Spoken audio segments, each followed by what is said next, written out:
Hi everyone, my name is Paulor. I'm the Financial Coaching Coordinator with Twin Cities Habitat for Humanity, and today we'll be talking about credit scores.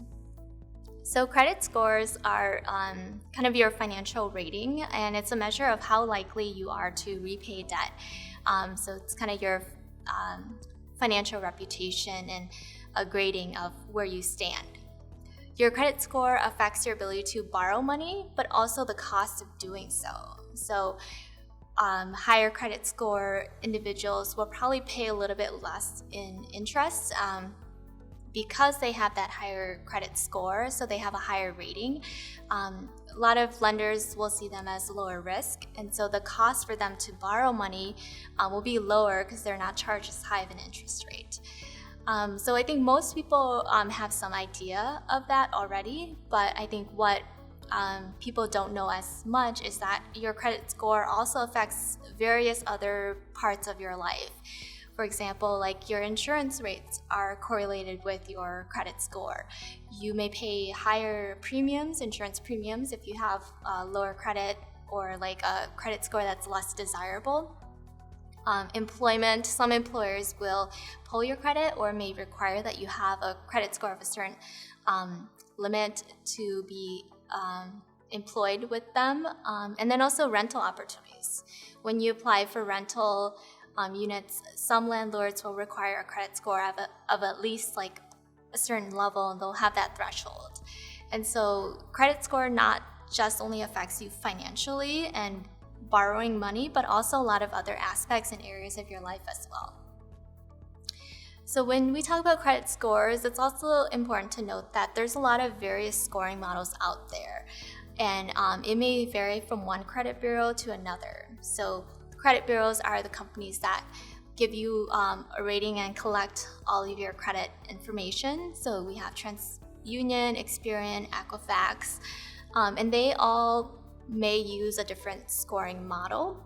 So while the scoring models may be different and you'll see some variation in between your scores, what's important to know is what goes into your credit score, because this is really what you can control to some extent, some things more than others.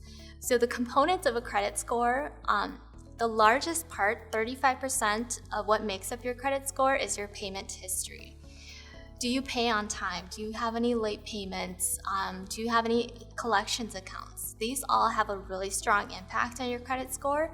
So if you consistently struggle to pay things on time, or if you've had a collections account from a few years ago that's on your credit report that's still open and active, this will really weigh down your credit score. So payment history is just making sure that you're paying things on time. And with credit cards, as long as you're paying that minimum, they consider that a payment that you've made each month. So it's better to always pay as much or pay the full balance off, but at least pay the minimum, because that then will get recorded as a payment and you won't be charged a late payment fee, and it also won't be recorded as a late payment. The next largest part that goes into your credit score is the amount that you owe, or your credit utilization. How much of your credit are you using? So about 30% of your credit score is based on your credit utilization. So it's a credit utilization is a comparison of how much credit you have access to, or like your credit limit, and how much of that credit are you using, so your current balance. So for example, if I had a credit card with a $1,000 limit and I have a $200 balance currently charged on there, 200 divided by 1,000, I'm using about 20% of that credit available to me. So you always want to keep your credit utilization at 30% or below, because the more credit that you're using, that you have access to, it can be viewed as you're higher risk, you're more of a risky individual. So if I were using 1,000 of that $1,000 credit that I had access to, it may not necessarily be, because I have a financial hardship. It might just be I bought a big purchase, but I have a paycheck that's coming this week and I want to pay it off. But to someone who's reviewing me for credit or trying to approve me for something, they may see that as risky, like why she maxed out on her credit cards. So there's a lot of questions that might come up when people see that. So you just want to keep that credit utilization at 30% or below. The next largest section is 15% is your length of credit. So how long you've had credit goes into your credit score, and it matters as well. How old is your oldest account? What's the average age of all of your accounts together? Kind of seems a little bit weird that this one would be on there, but it kind of shows how long you've interacted with credit. So if you are opening up a lot of new accounts recently, that will shorten the time of your average length of credit, and it may impact you and hurt your credit score. And then the next largest area is the mix of credit that you have, 10%. The mix of credit, it's not something that's a big part of your credit score, but it's also good to pay attention to. Having a good mix of credit shows that you have experience managing all the different types of credit, such as like you might have installment accounts, which are like loans, or you might have revolving accounts like credit cards. So it just shows that you have that experience and you're able to manage different types of credit responsibly. It's a very small percentage of your score, so don't worry so much about trying to diversify your credit accounts and trying to get a loan maybe because you only have a lot of credit cards or vice versa, etc. If your mix of credit is not already diverse. And then the last thing is any new credit inquiries. So anytime you apply for a new account or a credit card, that's considered an inquiry. So the last 10% are these inquiries.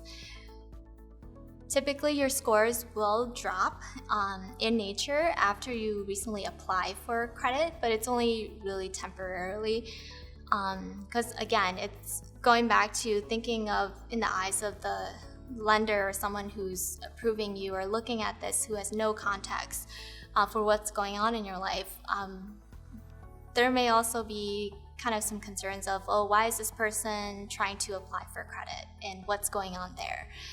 So applying for new credit does not generally impact you or hurt you too much. However, if you're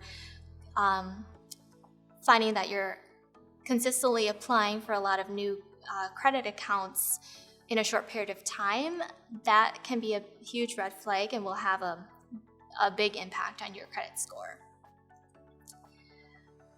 So talking about credit inquiries and checking your credit and all of that, just want to mention that when you yourself check your credit report or check your credit history, that doesn't have any influence on this inquiry section. So it doesn't lower your credit score when you yourself are trying to view what's out there and what's on your report. What I'm talking about with these inquiries is when you're submitting an application for credit, maybe trying to get a loan or applying for a credit card, when other financial institutions are doing a poll on your credit to approve you for something. That's where this inquiry comes into play, and that's where it's going to affect your credit score. So I talked a little bit earlier about the credit scores and the differences in the models and how there may be variation.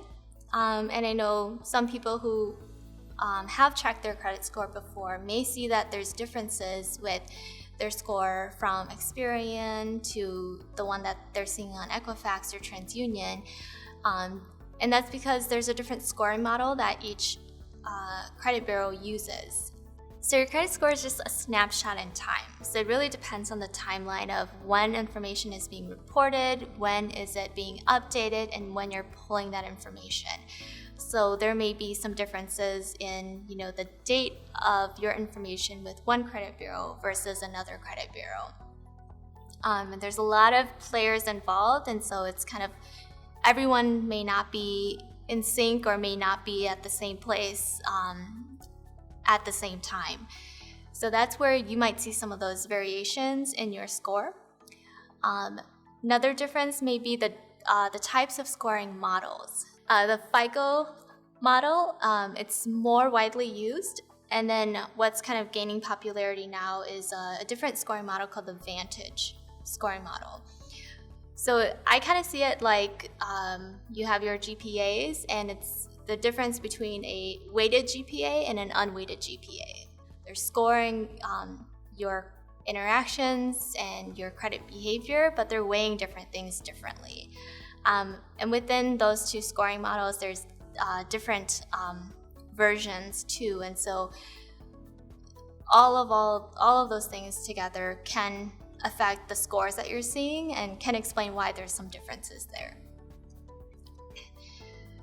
So people may want to know, how do I improve my credit score? What kind of tips do you have?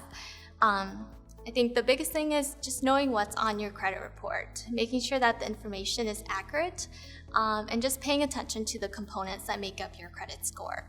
The number one thing that you can do to improve your credit score is to pay your things on time. 35%, that's the largest part of your score, is your payment history. So just make sure that you're paying things on time or resolving any late accounts or any collections accounts, and keep paying, bring your credit utilization down. So if you want to increase your credit score, just pay things on time. So just to recap, know that your credit score impacts your ability, but also the cost of borrowing for you, and it will impact a lot of other areas of your life that you might not even think about. Knowing the components of what goes into your credit score will help you, and it's not about having a lot of access to credit or having a high credit limit, but it's really those components of the credit score that you should be paying attention to. There's going to be variations in your credit score, and that's okay. And for someone who wants to improve their credit score, the number one thing is just to pay on time and resolve any collections accounts that you have. So thanks for watching. If you like this video, please be sure to like, comment, or subscribe. And for more first-time homebuyer tips, visit our website at home.tchabitat.org.